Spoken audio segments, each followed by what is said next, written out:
Durango Diaries is our bi-monthly speaker series brought to you by the Durango Herald. Tonight we'll be hearing tales of motherhood. Dianne Milner is a mother of 3 daughters, Madeline, Sydney, and Peri, and she lives in Bayfield. She's been married to her husband Mike for more than 27 years. Dianne currently teaches math at Bayfield High School and has spent a year in Australia with her entire family as part of a teacher exchange program. She's also an avid artist and enjoys hikes with her dog and any activity with her family. I'm getting my tissues ready because I haven't said this yet without crying, so I'm just letting you know. Motherhood is a journey filled with lots of emotional highs and sometimes lows, often defined by the ages and stages of our kids. It seems that there are so many lessons we learn as we navigate crying babies, stubborn toddlers, or rebellious teenagers. But along the way, these experiences form the path for who we become as mothers and for who we become as people. No doubt, the worries for our children's safety begins the moment we find out we've conceived, continuing with birth as we count the fingers and toes. That worry never goes away, as with each age, each stage, each child having its own set of unique fears and concerns. For over 14 years, I felt really blessed in that department. Sure, there was the trip to urgent care after Sydney put a bead up her nose, Maddie's need of stitches after she fell out of a bouncy house onto some edging, and Peri's broken arm at 18 months from falling off her rocking horse. But those are all pretty minor injuries in the span of 3 girls in very active lifestyles. We started taking the girls skiing when they were very little. I admit that not every trip for lessons was pleasant, as we had to get all 3 out the door by 7:30 every Sunday morning, with lunches packed and every mitten and sock accounted for. And on some days, this was not even the hard part. Putting on ski boots and zipping up coats on a cranky and crying child in the parking lot minutes before the lessons are supposed to start, let's just say is not one of the highlights of motherhood. But as the girls got older, it was really fun skiing as a family. It is one of those activities that gives you time to talk with each other on the chairlift ride up, and then allows each of you your own fun on the way down. My husband Mike and I have always loved seeing our daughters ski with their friends throughout the years. The confidence they have gained by exploring our local playground with kids who we know and like has always been one of the reasons why we have invested in season passes. 14 at the time, our eldest daughter Maddie was skiing with her friends for the 3rd day in a row on January 5th, 2010. It was the last day before Christmas break, and she wanted to spend it on the slopes. While she had a slight cold, we figured time in this mountain sunshine, doing what she loved most with friends, was probably a great way to spend the day. She and I texted a couple of times in the morning and lunch, with her telling me she was having an awesome time.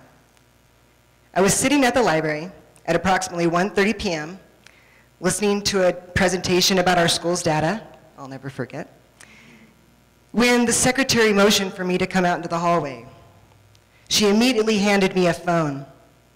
It was the ski patrol at Purgatory telling me that Maddie had hit a tree and was unconscious.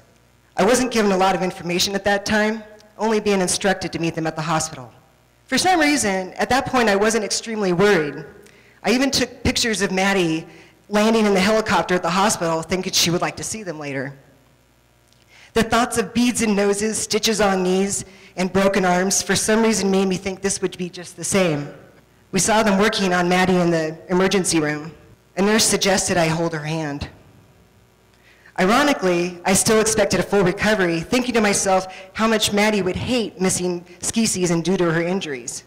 They transferred her to another room at some point, where we were told that she was being readied for a flight to the Children's Hospital due to her liver being damaged from the impact of a tree.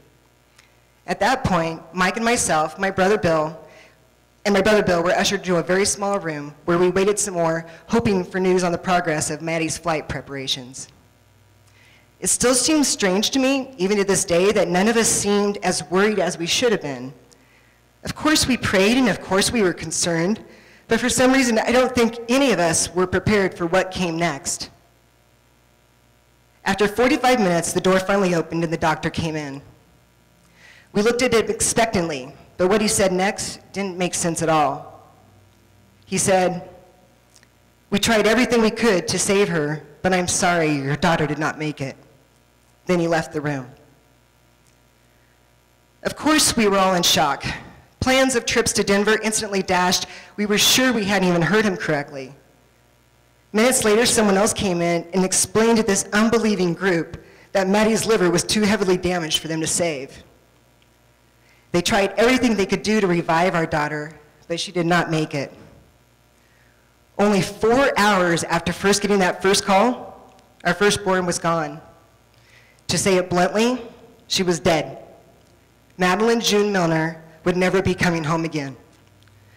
We kept asking ourselves how this could even be real. Needless to say, my life changed instantly at that moment.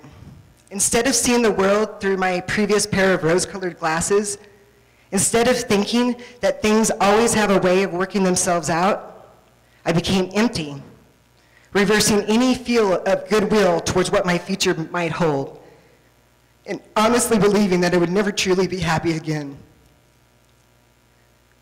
Waves of grief crashed down upon me, at times feeling like it was more than I can handle. What kept me going, though, is a thought of how it would affect my daughters and husband should I choose to give up. Sydney and Peri lost their sister. I didn't want them to lose their mother, too. I didn't want them to lose their family. So while a mother's worst nightmare came true, it was the very fact that I was still a mother that saved me.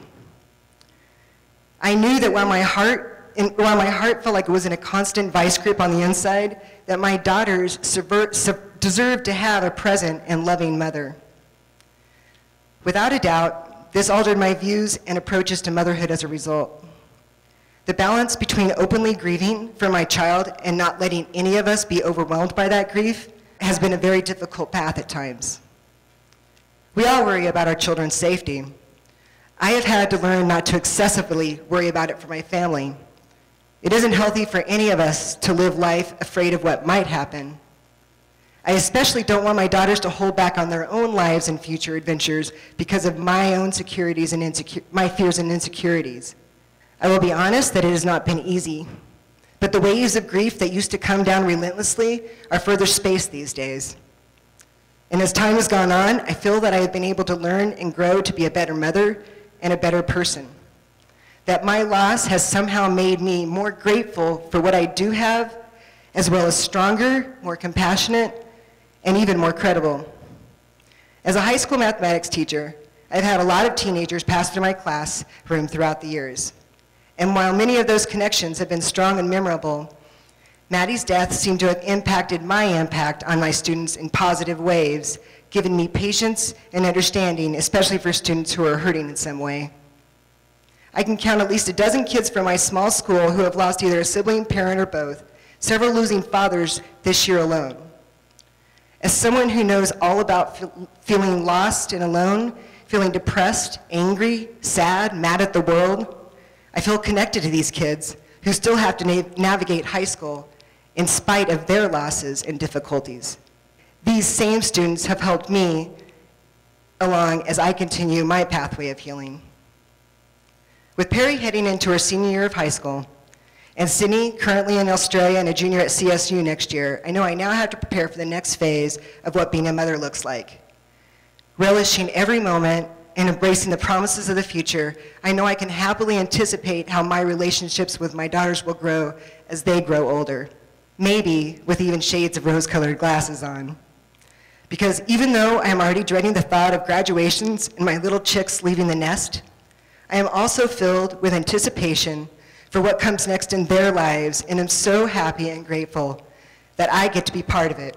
It is yet another reason why being a mother is my most favorite thing ever.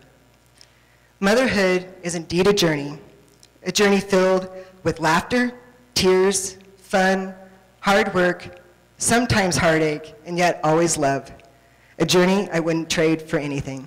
Thank you.